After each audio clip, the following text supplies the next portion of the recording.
দিন দিন নাজুক হচ্ছে ভেনেজুয়েলার আমেরিকা সম্পর্ক। অস্ত্র হাতে নিয়েছে ভেনেজুয়েলাবাসী। আরও একটি যুদ্ধ আসছে কি? গাজায় জাতিগত নিধন চালাচ্ছে ইসরায়েল, এই প্রথম তদন্ত প্রতিবেদনে জানালো জাতিসংঘ। এতে কি থামবে নেতানিয়াহুর বাহিনী? এবার মঙ্গল গ্রহে মিলেছে প্রাণের অস্তিত্ব, চাঞ্চল্যকর তথ্য নাসা। সেখানে কি এলিয়েন পাওয়া গেছে? কি বলছেন বিজ্ঞানীরা?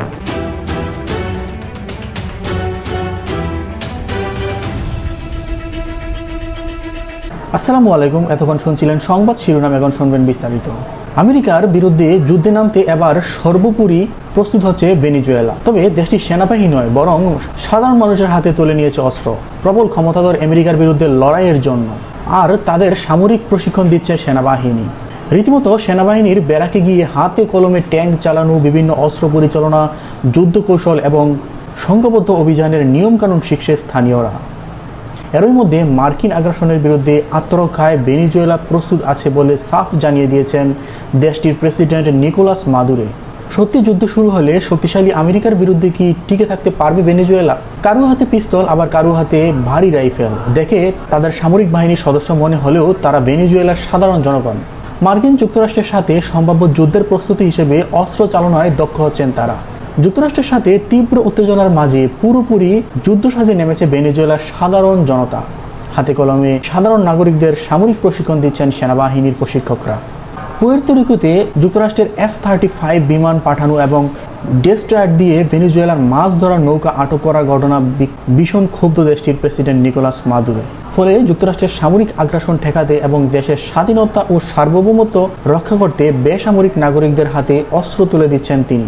সরকারি ঘোষণা অনুযায়ী অপারেশন ইন্ডিপেন্ডেন্স 200 শিরোনামে এই অভিযানের আওতায় দেশ জুড়ে 300টিরও বেশি সামরিক ঘাঁটিতে সাধারণ মানুষকে প্রশিক্ষণ দেওয়া হচ্ছে। প্রশিক্ষণ কেন্দ্রগুলোতে স্থানীয়রা সেনাবাহিনীর ব্যারাকে গিয়ে হাতে কলমে ট্যাঙ্ক চালানো, বিভিন্ন অস্ত্র পরিচালনা, যুদ্ধ কৌশল এবং সংঘবদ্ধ অভিযানের নিয়মকানুন শিখছে। বর্তমান প্রেক্ষাপটে এই প্রশিক্ষণকে গুরুত্বপূর্ণ উদ্বেগ বলে মনে করছেন তারা। অবশ্যই এই ধরনের অস্ত্র পরিচালনা করা শেখা খুবই গুরুত্বপূর্ণ, কারণ বর্তমান ঘটনাবলী বিবেচনা করে বোঝার উপায় নেই যে সামনে কি ঘটতে যাচ্ছে। তারা বলেন, আমাদের ভবিষ্যতের কোনো পরিস্থিতির জন্য প্রস্তুত থাকতে হবে। শুধু আমি না, আমাদের জন্য এই প্রশিক্ষণ প্রয়োজন।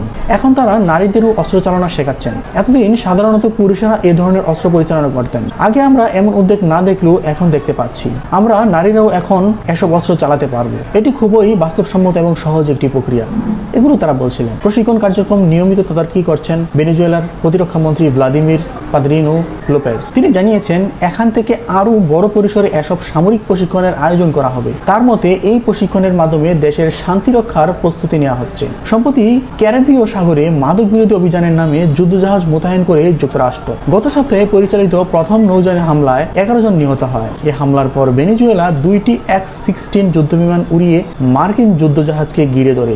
এরপর মার্কিন প্রেসিডেন্ট ডোনাল্ড ট্রাম্প সতর্ক করে বলেন, ভেনেজুয়েলার যুদ্ধবিমান যদি মার্কিন সেনাদের ঝুঁকিতে ফেলে তবে সেগুলো গুলি করে ভূপাতিত করা হবে।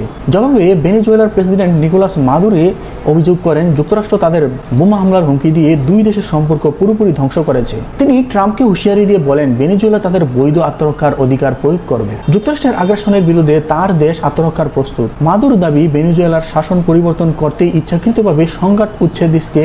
এদিকে আবারও ভেনেজুয়েলার মাদকবাহী নৌযানে হামলা চালিয়ে 3 জনকে হত্যা করেছে আমেরিকা। মার্কিন প্রেসিডেন্ট ডোনাল্ড ট্রাম্পের অভিযোগ, নৌযানটি যুক্তরাষ্ট্রের দিকে যাচ্ছিল। ফলে দিন দিন নাজুক হচ্ছে আমেরিকা ভেনেজুয়েলার সম্পর্ক। গেল কয়েক সপ্তাহের মধ্যে ভেনেজুয়েলার সন্দেহজনক মাদকবাহী নৌযানের উপর যুক্তরাষ্ট্রের একটি দ্বিতীয় হামলা। ট্রাম্পের দাবি, মাদকবাহী নৌযানটি আন্তর্জাতিক জলসীমায় ছিল, তবে নৌযানটিতে মাদক থাকার কোনো প্রমাণ উপস্থাপন করেনি ট্রাম্প এই মাদক পাচারকারী চক্রগুলোকে যুক্তরাষ্ট্রের জাতীয় নিরাপত্তা, বৈশ্বিক নীতি এবং দেশের স্বার্থের জন্য হুমকি মনে করেছেন। এর আগে মাদক বিরোধী অভিযানে ক্যারিবীয় অঞ্চলে যুক্তরাজ্যের যুদ্ধজাহাজ মোতায়েন করার পর দুই দেশের মধ্যে উত্তেজনা আরও বেড়ে যায়। যুক্তরাষ্ট্রের প্রথম হামলায় 11 জন নিহত হয়। দ্বিতীয় সংবাদ, গাজায় ফিলিস্তিনের বিরুদ্ধে ইসরায়েলের জাতিগত নিধন চালাচ্ছে বলে এই প্রথম এক স্বাধীন তদন্তে প্রতিবেদন দাবি করেছে জাতিসংঘ। ইসরায়েলের শীর্ষ নেতারা এই জাতিগত নিধন উস্কে দিয়েছেন বলেও প্রতিবেদনে দাবি করা হয়। গাজায় গণহত্যার জন্য ইসরায়েলের প্রধানমন্ত্রী বেনিয়ামিন নেতানিয়াহু, প্রেসিডেন্ট আইজ্যাক হারজগ সহ খোদ ইসরায়েলের রাষ্ট্রকেই গণহত্যাকারী হিসেবে চিহ্নিত করা হচ্ছে। তবে এসব তোয়াক্কা না করে গাজা সিটিতে এবার স্থল অভিযান চালাচ্ছে দখলদার ইসরায়েলি সেনারা। এতে 24 ঘন্টায় হত্যা করা হয়েছে অন্তত 68 জন ফিলিস্তিনিকে। হিজুল জুবায়ের ডেস্ক রিপোর্ট। পরবর্তী সংবাদ, গাজায় ফিলিস্তিনিদের বিরুদ্ধে জাতিগত নিধন চালাচ্ছে ইসরায়েল। একটি স্বাধীন তদন্ত শেষে প্রথমবারের মতো জাতিসংঘের পক্ষ থেকে এমন সিদ্ধান্ত জানানো হলো। ইসরায়েল শীর্ষ নেতারা এই জাতিগত নিধন চালাচ্ছেন বলে 72 পাতার এই তদন্ত প্রতিবেদনে উল্লেখ করা হয়েছে। 16 সেপ্টেম্বর প্রকাশিত এই তদন্ত প্রতিবেদকে এখন পর্যন্ত জাতিসংঘের সবচেয়ে প্রামাণ্য অনুসন্ধান বলে অভিহিত করা হচ্ছে।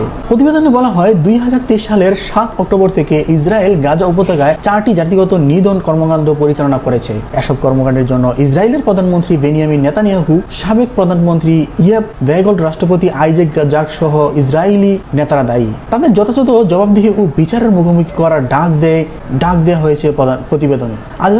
আল জাজিরাকে জাতিসংঘের স্বাধীন আন্তর্জাতিক তদন্ত কমিশন সভাপতি নাবি পিল্লাই বলেছেন, ইসরায়েলের রাষ্ট্রপতি, প্রধানমন্ত্রী ও সাবেক প্রতিরক্ষা মন্ত্রীর বিভিন্ন বক্তব্য ও নির্দেশের ভিত্তিতেই তাদের চলমান গণহত্যার জন্য চিহ্নিত করা হয়েছে। এই তিনজনই রাষ্ট্রের প্রতিনিধি ছিলেন, ফলে আইন অনুযায়ী এর দায়ভার রাষ্ট্রকেই নিতে হবে। তাই প্রতিবেদনে বলা হয়েছে ইসরায়েলের রাষ্ট্র নিয়ে এই গণহত্যা সংঘটিত হয়েছে। ইসরায়েলি কর্মকর্তাদের দেওয়া বক্তব্যের পাশাপাশি কিছু পরিস্থিতিগত প্রমাণও রয়েছে যা গণহত্যার বিষয়টিকে নির্দেশ করে বলেন পিল্লাই। জাতিসংঘের প্রতিবেদনে বলা হয়েছে, কমিশন সিদ্ধান্ত এসেছে যে ইসরায়েলি কর্তৃপক্ষ এবং নিরাপত্তা বাহিনী গাজা উপত্যকার ফিলিস্তিনিদের সম্পূর্ণ বা আংশিকভাবে ধ্বংস করার জন্য গণহত্যার উদ্দেশ্য লালন করে।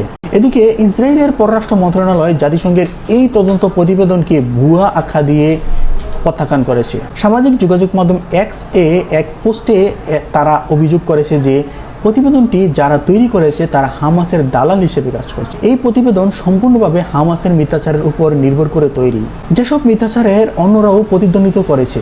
ইসরায়েল এই প্রতিবেদন সম্পূর্ণরূপে প্রত্যাখ্যান করে এবং এই তদন্ত কমিশন অবিলম্বে বাতিল দাবি জানায়। জাতিসংঘের ইসরায়েলি বাহিনী প্রতিনিধি ড্যানিয়েল মেয়ারন এই প্রতিবেদনকে নিন্দা জানিয়েছেন। তিনি এটিকে লজ্জাজনক, ভুয়া এবং মানহানিকর উস্কানিমূলক প্রচার বলে অভিহিত করেছেন।